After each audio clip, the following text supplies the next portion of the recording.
Baby अधिकारीको तर्फबाट कुरा हामीले नगर कसरी राम्रो बनाउने, गाउँ टोल वार्ड कसरी राम्रो बनाउने र कर कति उठाउने, कतिसम्म हाम्रा नगरवासीलाई सक्षम बनाउने भन्ने कुरामा मैले थोरै गुनासो गर्न चाहे।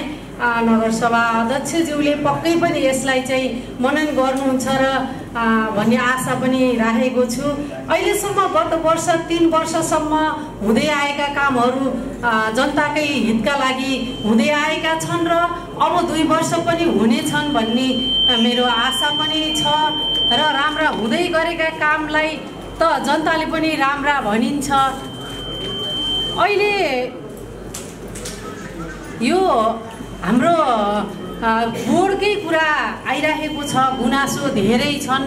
कतिपय सटरहरू बन्द भएको अवस्था छ, त्यसलाई हामीले कसरी आर्थिक अवस्था मजबुत बनाउने र कर उठाउने भन्ने चाहिँ त्यसमा लाग्नुपर्ने अवस्था देखिन्छ।